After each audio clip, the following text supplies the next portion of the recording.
And welcome back to Say It Is with Brandon and Tyler. We have a very, very special guest with us today. We got one Tom Grossi. How are you doing, Tom? And thank you for coming on the pod. I'm great. Thanks so much for having me. So, you have had a pretty big past few years. You had 30 and 30, your international stadium tour. You moved to Wisconsin. Yep. You've been to New Zealand. Now, did you propose to Maya in New Zealand or after you got back? No, that was so. By the way, thanks. Congrats for the of your engagement. I appreciate you. Yeah, no, it's been a hectic year. So back in like October/November, that's when I started this like proposal process and like planning and all that stuff. So I just happened to book like back to back trips because it was like, okay, I can't do it this summer because I'm doing 30 and 30 part 2. Yeah. And then like we just don't have time. So this is the only time we can actually go on vacation. And this is only the third time in 5 years that we've gone on vacation. So I went to New Zealand solo. And so that was a solo trip that I just been waiting to do for 11 years. Then we got back, we went away to Iceland, and that's where the proposal happened. Nice. So how was Iceland? It's honestly, this is now the third time I've been there. I went like almost a decade ago and it was beautiful then. And then that was the first vacation Maya and I ever went on a few years back. And I knew like, whenever we made it back here, like that's when I was going to pop the question. And it's one of the most beautiful places. I mean, if you're a fan of nature and you don't mind some wind and cold, man, there's some beautiful things to see. Yeah, well, I know I've always wanted to go to New Zealand. Same thing with like Australia. I want to go to the UK sometime, Ireland, Norway. I also want to check out Turkey sometime. Norway has been on the list for a bit just because, man, like it's just the scenery there with the fjords. It's just, and there's so much good hiking. I like hiking. So me too. Like we have the Arboretum here and I can walk around in there for a good hour and a half. Yeah. And otherwise, but for your part 2 of 30 and 30 is when looking at the schedule, are you going reverse order compared to like the last time you did? Yeah, so we're just doing the same thing but just going backwards. Okay, that's what So literally 2 weeks from tomorrow, whenever this is airing, so 2 weeks from Wednesday, I'm flying out and then we start like a day and a half later. So and then do you already have your donor goals for what you're going to do, and where are they? Do you have an idea what they're going to be? What are they going to be? Yes, the incentives are done. I haven't fully released them yet because I'm just waiting on a few locations for the fan events, but then I can kind of release everything at once. But yeah, there's some painful ones as a Packer fan, like when we get to Chicago about things that I need to do if we hit, certain goals, but it's like the really high goals because it's near the end, right? Right. So like a part of me is like, man, I really want to raise all this money for charity. And then the other part of me is like, well, if I don't have to be embarrassed in Chicago, that also works like the Packers were. So, it's kind of a win-win situation. Yeah, well, did they not just lose because of a kicker, more or less? Yeah, I mean, which time? Which embarrassing Chicago from last season? Because they happened within a month of each other in the same exact stadium. So, yeah, just Tyler over there is a. Tyler, would you describe yourself as like a somewhat of a Bears fan? More like they're like.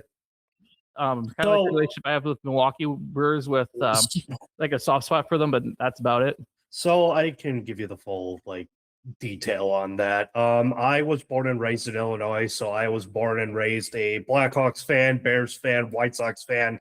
I hate the Cubs. I don't like them whatsoever. The players are fine, the fans are not. I really don't care.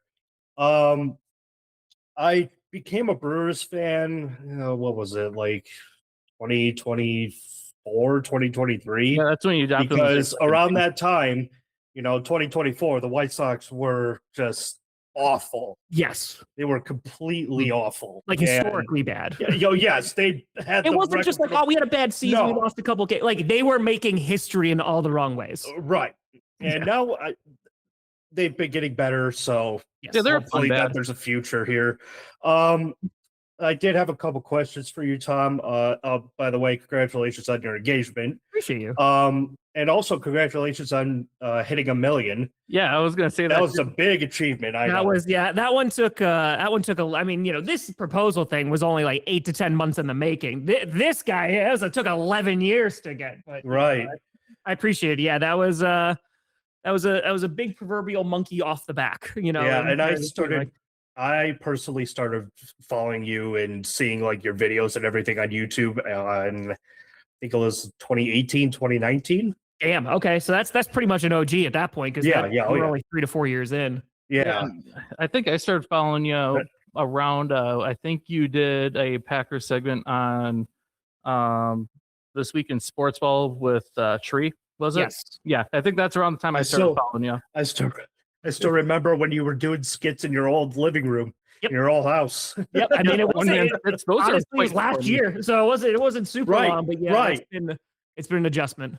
Yeah, it's like those are funny. Like they really are. Like I'm not a football fan, right? But I find your content fantastic. I know my mom loves your content. My dad does. Tom Grossi, good with the moms. That's all I've wanted. So yeah, good with the moms. Another question I had is, what got you into doing this whole YouTube podcast thing that you're doing now? Yeah, so I mean, because I was a school teacher, right? So I taught high school social studies, and it honestly just was. This was right before I started teaching, because this was the 2014 NFC Championship game, which happened in January of 2015, and so the Packers losing that game to the Seahawks was, again, you can argue, there's been some really heartbreaking losses in Packers history. If that's not the top, like, I think there are very few on the list that are going to top that, right? Like 4th and 26 was awful. You look back in 21 and 20, sure. Like there's the Giants NFC champion. Like there's plenty of ones that you could look at. But man, oh man, being 5 minutes away from the Super Bowl, that was after dominating that game against the best team in the NFC, was rough. And again, like I was in the city that day because at the time I had received tickets and kind of was forced to go see like this off-Broadway play that I did not want to go to. And then the NFC Championship game with my team happened to be at the exact same time. Oh, no. So like I'm like, I can't even tell you what happened in the show. Like I'm like kind of checking my phone, and it's a 2015 phone. Like it's, I'm barely getting the internet trying to check it. There's a guy in a Marshawn Lynch jersey in front of me, and they were just winning. And so I'm like, oh, okay. All right. This is great. We get out in the fourth quarter and there's like maybe 8 minutes left in the game. I'm like, you know what? Let's go find a New York City bar. Pay $13 for a beer, and go, and I'll watch my team go to the Super Bowl. This is amazing. And I literally got the beer, sat down. There's 5 minutes left in the game, and everything collapsed. And I just watched my team in stunned silence, like blow this chance to go to the Super Bowl. And so there was a very long and quiet train ride home from New York City. And so I sat with that for a couple of days, just being depressed as a Packers fan. And I went home on Tuesday, 2 days removed from the game, and I had a camcorder, and I was like, you know what? Like if I wasn't a Packers fan, like this actually would be funny, the amount of things that went wrong. Right. And so I literally sat on my couch and did my first reaction video. And at that point it got and I hadn't been doing YouTube. I had done no NFL content. But it got like 60,000 views. Yeah. And I had Packers fans from around the country reaching out, and they're like, this is the first time I've smiled and laughed in 2 days. So that kind of started of like, oh, like maybe I can do something with this. And that started Packcast, which was just a podcast where I just did 2 episodes a week. I interviewed a fan from the opposing team, and then I just did a recap on Tuesdays. And yeah, it's just kind of grown ever since, just more and more, to the point that now we've been doing it for 11 years and have 1 million subscribers. Yeah, like you work your ass off. You have the Grossi posse just help build up everything with you. That is truly a team effort. Dude, it's crazy because that the level of community that's actually on here like is astounding. And I 30 and 30, the first time that we did it, was kind of surreal for me because like I would go out to Wisconsin and maybe I'd get like recognized once or twice, and it'd be like, oh, this is a really cool experience. Because again, like I'm a school teacher, man, like, I'm just a normal dude. And like, I just did this as a passion project for so long. And now you're recognized everywhere in Wisconsin. And now like, dude, like going out in 2023 and having hundreds of people like come out to fan events and hundreds of people like chanting your name. That was a new experience that like, I was like, this feels, oh, okay, this is strange. Yeah, man, it's been so surreal. And I think that, just having the community and like the viewer at the forefront of everything that I do has allowed us to get to this point, because that's how we've raised $3.5 million for charity in 5 years. Yes. Because like, I don't sell anything to anybody. You know, we don't have sponsors. Like, I don't have any mid-roll ads or anything like that. I'm not trying to sell them out. And so the only time I ask folks for money is when we're doing fundraisers. So, you know, I think that and just the combination of, you know, just treating folks with respect, and yeah, it's created an incredible community. Well, it's like since you moved to Wisconsin, like you've been a fan of the Bucks since Bucks and 6. You've gone to our Food Bureau games. Actually, you went to the NLDS Game 5 like I did, except I was in standing room only because I got tickets late, and I wasn't going to spend like $300 for a ticket because it was last second purchase.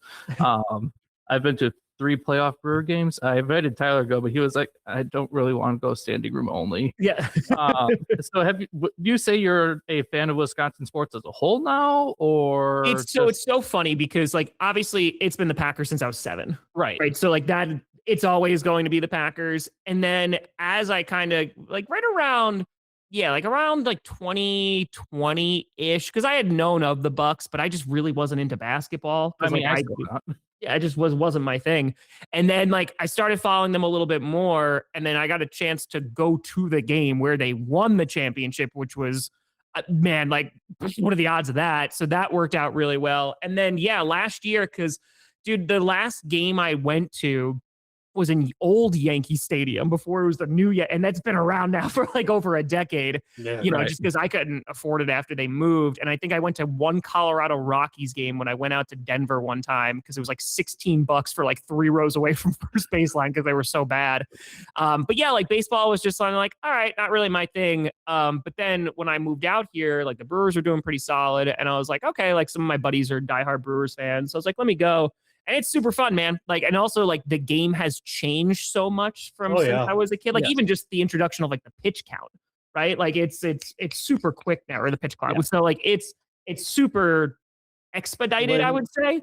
And so the craziest change I've ever seen is 3 things. When I was a kid, because I'm a diehard White Sox fan over here.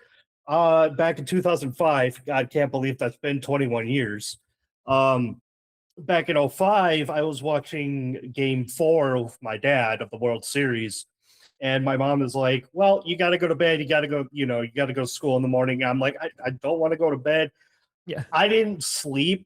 My dad walks in quietly because he thought I was sleeping. He literally whispered that the White Sox won the World Series, and I go, perfect. And now I can sleep. But 3 things that I like about the last 21 years of baseball has been universal DH. I like that, honestly, because it was weird going to the National League games and seeing the pitcher hit, and then going to American League games where I'm used to it and it's fine. It's a DH. Yeah. So that's what I like. Pitch clock, I love because it makes the games faster. Yeah. And now with the ABS system, that is a game changer. Yes. And the umps are super happy about it too. Constantly getting they're absolutely elated. Like, no. Like, no, we're wrong. I don't know if you watched the game, but I think it was what was it, Brandon? I think it was a Boston game where the umpire got versus I think it was Cincinnati and CJ or CB Buckner rather.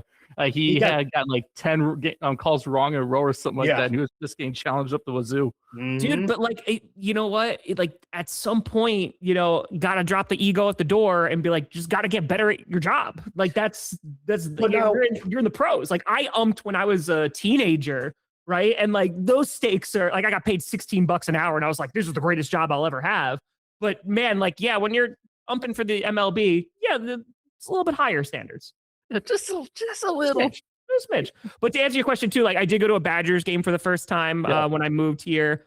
They got destroyed. That's not improving. Like it was because I have heard some like you gotta go, right? You gotta go to Camp Red, you gotta go see a game. And I was like, and like jump around and all this great stuff, right? So we went, beautiful day.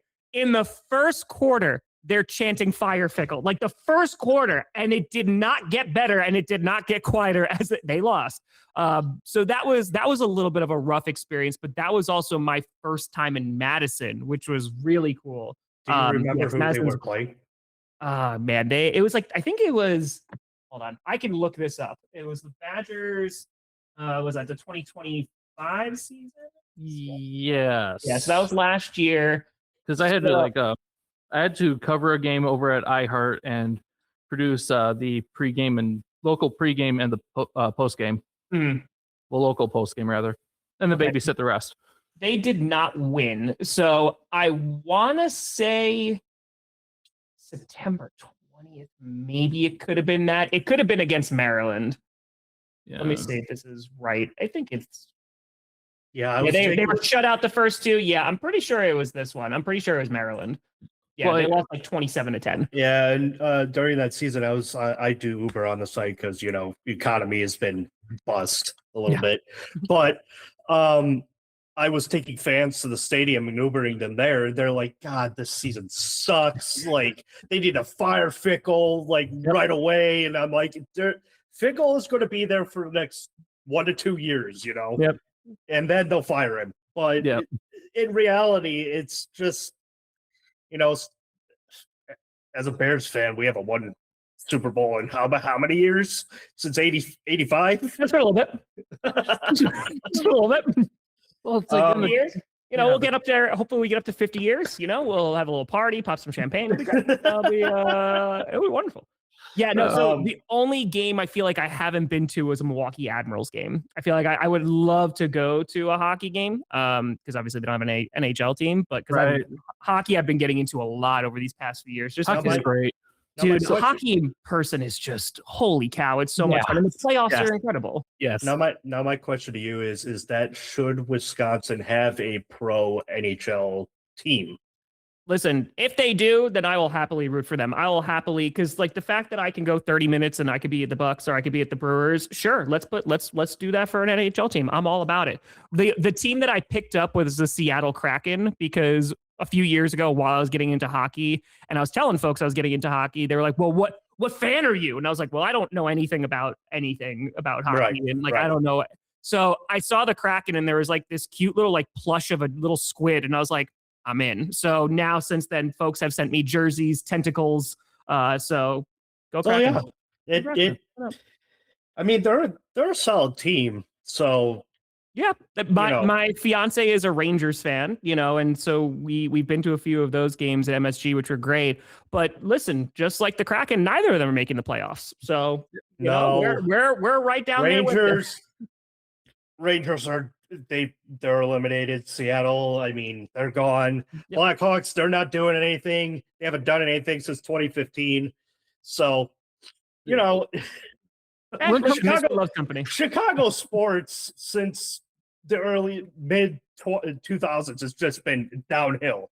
I think the Bears are doing just fine. I mean, here's the thing. I can't even talk trash about the Bears because they just humiliated us in the playoffs. So I can't even say that with conviction anymore. So it's tough. We gotta bounce back this season. I even went on because I sometimes do Twitch streams as well. I even went on and I was like, I bet all the Packer fans are crying their hearts out today. Because we beat you so bad. Dude, being up 21-3 and it's halftime and there's obviously there's a bunch of Packers fans that are in the stream, but there's also a ton of Bears fans and they're like, I knew this team wasn't for real. I knew this was going to happen. We're getting him back. And I'm sitting here as a Packers fan, talking them off a ledge, being like, hey, this isn't over, man. I've seen my team before. I know how this could end. And unfortunately, it ended just like it could have.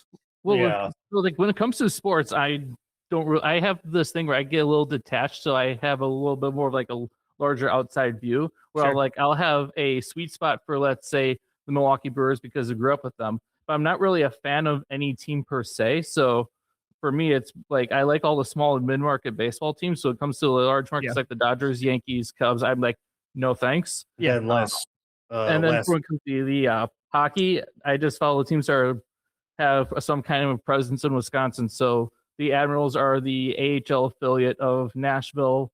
Minnesota has RSN rights in Wisconsin. And then Chicago has the southern Wisconsin. And the northeastern portion, upper northeastern portion is, I like to say, Detroit. So I try to keep tabs on, but it's a loose following. Sure. Yeah, I mean, just even if you're not a fan, like especially hockey, I find like even if you're not a fan, like it is just such a fun sport to get into, and it's so fast because like the thing that has been the barrier for my entry to games like baseball, basketball, or even there's just so many games, and like you compare that to football, which is so finite. You know, they would love to make a longer season, but it feels like, and I know that this has changed over the years in the NFL, but it really feels like every single game matters, right? Like if you go on a 5-game losing streak in the NFL, buddy, your season's like over, right? Like they're talking like we're firing people, you know, like we're changing quarterbacks, all that. You lose 5 games in a row in like the MLB or like Baz, it's not great, but it's not. We'll get them next week. It's not great. It's not horrible, and it's like, MLB, they have 162 games. It's like, my God, whatever. You're gonna lose a lot of games, right? You're gonna lose a lot of right. You're gonna lose a lot of games. Hockey, they're at 82. They want to go up. They're gonna go up to 84 next year. Yeah. So, which is good because hockey preseason doesn't really get a lot of traction. But hockey regular season, that's where all the fans go nuts. Yeah. Actually, last Sunday I took Brandon to his first White Sox game because he's never been to the stadium. And Brandon, you probably say you would put out your top 10, I would say. Probably close to top 10, if not top 15 for sure. That's awesome. It was my first MLB game outside of Milwaukee. Nice. Yeah. There's other stadiums I want to go to. I want to check out Cincinnati. I want to check out Kansas City, Detroit. Even I wouldn't mind going back to St. Louis for a game, funny enough. Pittsburgh I want to go to. My dad's been to Pittsburgh at their old stadium. Dope, man. It's just such an awesome city too. It's such a walkable city. It's beautiful. It reminds me, like bits of it remind me of Milwaukee. I really, really like Pittsburgh. You also need to add the greatest bar on the face of the earth, the Coors Field of Denver. Yeah, that is a giant bar. It's I've been to Coors in Denver. It's a fun time. It's a bar.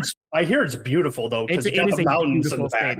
Again, dude, $16. So I was at a grocery. I will remember this vividly. Like this was, oh boy, we're going back over a decade at least. We're going maybe 12, 13 years. Like they were bad. And we went to a grocery store in the Denver area and we were just checking out. And they're like, you want to buy some Rockies tickets? Like the cashier. And I was like, what? They're like, yeah, like $16, first baseline, about 3 rows away. First baseline. First baseline is like $300. $16, man. Like those will be the greatest seats I ever get. So, yep. And that's how I went to Coors Field. Well, like when we went to Game 3 this season of the whole season between Milwaukee and the White Sox, we were like, what was like 2 or 3 rows from the field, or the first row or whatever, and we ended up getting like $50 a ticket for those. But at the same time, Milwaukee's a playoff caliber team. The White Sox are now just a fun bad team. Well, they're in second now. They're almost at the top of their division. AL Central's bad. You know that. But you can just go into a game, like just it's the experience, right? Of being able to and like sitting in like close up to the field, like man. Like the only time I've been front row at Lambeau was for preseason games, because those are the only games I can go to at Lambeau now, just because I stream them all. Is I go to all these preseason games and I just go once a year and go up to Green Bay and stay for a few days, and it's super cool for camp. But yeah, man, like I don't care. Like I still get to see the Packers. I'm happy. Now, since moving to Wisconsin, I don't know if you've been maybe in contact. He's everywhere. I don't know if you've been in contact with Charlie Barons at all.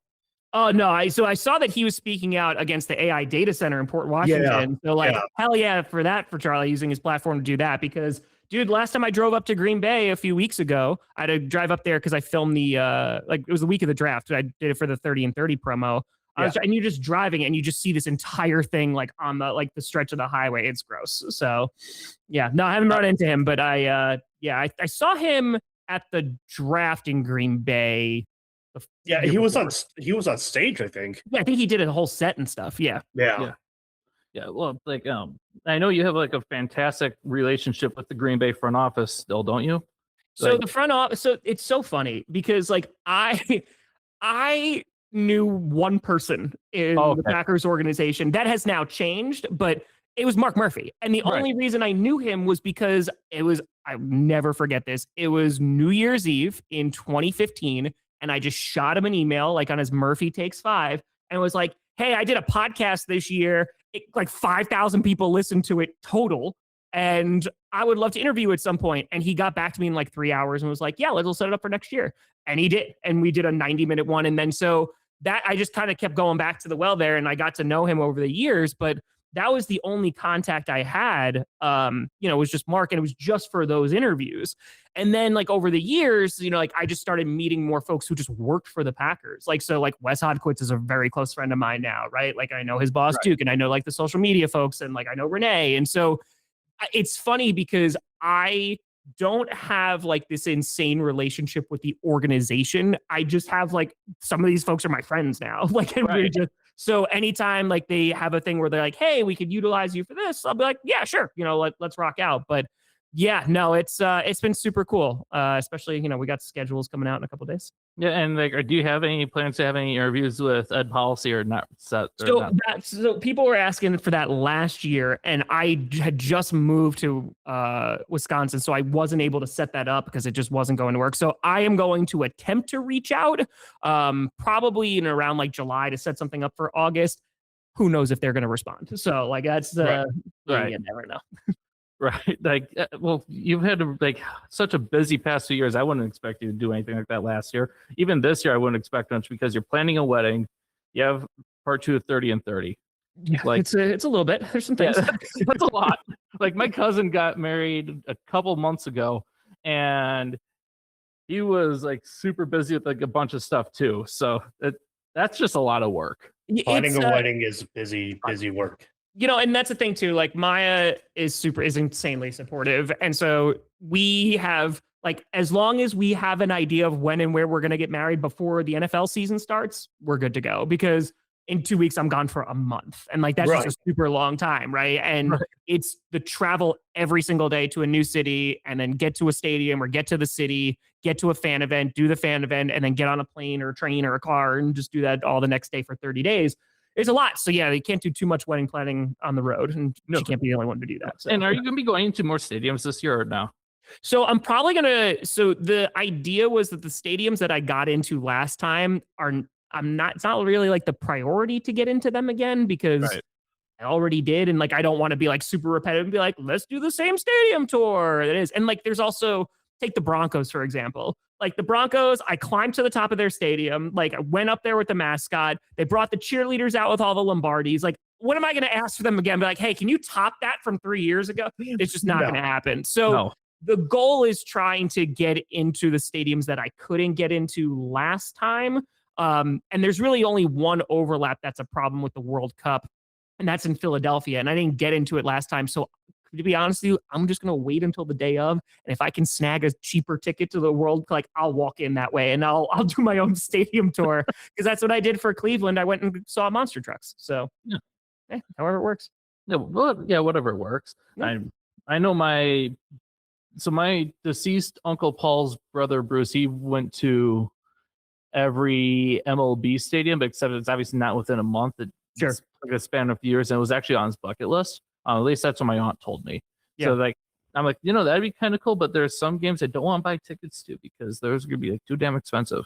Yeah, no, absolutely. I mean, even just going to like a Dodgers game, go to a Yankees game, like those tickets are going to be pricey. Like that's what I kind of love about Milwaukee so much, is even when the Brewers are really good, right? Dude, like the tickets for those playoff games cost less than like the nosebleeds in Yankee Stadium. So I'm like, yeah, I'm okay with this. Yeah, you can go on like a ticket resale thing for a playoff game. All of a sudden you're spending like no more like $250, $300. Yeah. And over at Yankee Stadium, you're spending like $400 or $500 easily. Yeah, easily. So I'm very okay with the cost of living out here. It has been a nice change of pace from New York. Yeah. Anyways, so what's next after the wedding and 30 and 30 part 2? Yeah, so the wedding, we'll see. Again, we got to plan. We don't have a date. We don't have a venue. Right. Because then we only did that about a month, well, not even a month ago now. But so 30 and 30 part 2, that's the last time I'm doing it, just because I'm also in just a much different place in my life than what I was 3 years ago. You know, Right. like I was like Maya and I were seeing each other, but we weren't like dating officially. And like now that we are engaged, it's kind of like I don't want to leave her for a month, like over and over again, because one, I don't want to, and just, you know, time with like the family that we're building out here. And then on top of that, you know, I promised back in 2023, because we were under 500,000 subs when we did 30 and 30, the first one. I was like, all right, I'll do this one more time when we get to 1 million. And so I'm really looking forward to that. I'll probably do another international tour. If it's not next year, it'll be the next year after that. Just because they're now going to different places. You know, like I'll be able to go to Australia, which I've never been to, and I'd love to go to Australia. And it's a good excuse to be like, oh, I gotta go for work. Oh, let me go to the Great Barrier Reef while I'm here. Like, you know, one of those things. And possibly run into a sea snake, maybe. Yeah, exactly. You know, just vibes. But yeah, so yeah, probably international tour next year. And then, yeah, I mean, I'm kind of just looking forward to the point where I have an off season again, because then that allows me to kind of pursue some things that are outside of football, because the season's always going to be the season, right? Like the 80 to 100 hours a week of streaming every primetime game, all the Packers games, content at least 6 to 7 days a week. You know, that's kind of always going to be there, because I just love to do it. But to be able to then pursue some other things like during the off season in the summer, that's not related to like 30 and 30 of their international tour, because I haven't had an off season since 2023. You know, so yeah, it'll be nice. Like I'd love to do some more stand up and, you know, try to make a movie and all that great stuff. So yeah, man, well, you should just take a weekend, or you just take a long weekend, go up to Door County, just contact me and I'll meet you up there and I can give you some places to go. Still haven't been. It is on, like, I'm getting up there this summer, because like I've been coming in and out of Milwaukee/Green Bay for over 10 years just for training camp and all that great stuff. And I've just never made it up to Door County. So are you a fan of jazz? I love jazz. Yeah, sure. Okay, so cherries too. The Peninsula Symphonic Band, the community band of Door County, has a jazz wing called the Swing and Door Big Band. My dad plays trumpet in that group. I don't know if they're going to be performing next year or not. I think they are. They're working on getting new director, because their current director is retiring at the end of the year after their Christmas concert, right? I used to play in that group when I lived up there with my parents, but they got my tuba and all that. I have a community band concert this Sunday at 3:00 at the Central Heights Middle School auditorium. Long story short, he's never home. Yeah, he's never here. Yeah, no, I have like greatest roommate ever. Yeah, like I'm gone half the time, whether it be at the studio, I'm at my church for trombone choir rehearsal, or I'm at community band rehearsal. Yeah, or I'm driving around doing DoorDash for side money, because entry-level media jobs don't exactly pay the greatest. They do not. Nope, not at all. Not at all. Anyway, so what I'll do for the Swing Door Big Band stuff is I'll send you their concert list, or their concert dates, or I'll even just send you the website link. You can see which days those are, so that way if you want to attend one of those concerts, you could. My mom plays trombone in the community band as a second trombone. My dad plays trumpet in the group too. He does both ensembles. That's dope. So I'll send that up to you. And then just let me know. I can tell you which restaurants to go to. Yeah, that sounds great. I appreciate it. I'll take you to wherever. I don't mind. Yeah, I appreciate it. Thank you so much. Not a problem. Not a problem. So one last thing, do you have any tips for those who want to get into content creation? Because it's obviously a ton of work. It took you like 10, 11 years to get to the point where you're at. Yeah, it took 11 years to get to this point. Yeah, I mean, it's I tell this story like so many times, but it took 3 years to make $200 on YouTube. You know, and I just did it because I loved it. If you want, and now it was oversaturated back in 2015. It's even more oversaturated, but it's just the landscape has changed so much, you know, because now there is like the short content that even when it comes to like long podcasts, that's usually the short stuff is how people get introduced to that, right? They're like, oh, okay, like you take a snippet of this conversation and they're like, it's really interesting. And then they want to go check out the rest of the show. Yeah. So like have a portfolio of content. You know, the days of going viral are fewer and fewer, especially like on platforms like YouTube, just because they have changed a lot of their algorithm and a little bit more pay to play and whatever. So that's that. But it's also just be consistent, man. Like, and I know that those are like super basic ones, but man, like I put out content at least 5 days a week from August of 2019. And I finally stopped that in February of 2026. So like I just threw it throughout July, throughout the off season. It was at minimum 5 days a week. And yeah, I mean, the number one thing that I did early on was I knew that my content was not going to be the best, but I knew that I could get real fast with it. So like if the Packers would release somebody or they make a big time trade, I'd be able to record a video and have it out within 30 minutes to an hour. So if people were looking for the Devontae Adams trade, they'd type that in and I would pop up and maybe that would bring more people in. But yeah, man, it's just you make the kind of content that you want to make and just be consistent with it. And yeah, I mean, like it takes years. Sometimes it takes a lot of years to get kind of any momentum, but you know, you have to enjoy it. You know, if you don't love it, then there's no point in doing it. It took me 6 years to get to 200 on my Twitch. So when I got my first paycheck when I was in college back in 2020, I was like, oh, wow, this is actually like, I got money from content creation. I got money now. Yeah. And like, and this podcast is only a couple years old and we're on multiple platforms. Like we're on iHeart, Spotify, Apple, YouTube, and Substack. I write on Substack for like baseball opinion pieces and trade ideas. I have stuff from Community Band and the Trombone Choir. They're in their own separate playlists on the YouTube side of things. But that's kind of all we got. So thanks for coming on to our tiny fledgling little podcast. I appreciate you guys having me. This is like the time that I'm able to do this kind of stuff. So, you know, I just try to do as many podcasts as I can because like I know what it's like to be, you know, just grinding away and just trying to get. So yeah, I'm happy to come on. Well, like you're always welcome. Come back on, just BS about whatever you want. I don't mind. Yep. The title is literally say it is for a reason. Just say whatever you want. We don't care. That's it. Say. Yep. And then, as I already stated, the platforms you can listen to us on. You can find Tom on YouTube at Tom Grossi Comedy, or just type in Tom Grossi on the search bar. That's the most efficient way. And just subscribe to him if you haven't yet. And then subscribe to us as well. I'll put all of our socials in, like all the podcast socials in the description this time around. So that way I don't have to go list them all of them. And yeah, until next time, thanks everyone. Bye.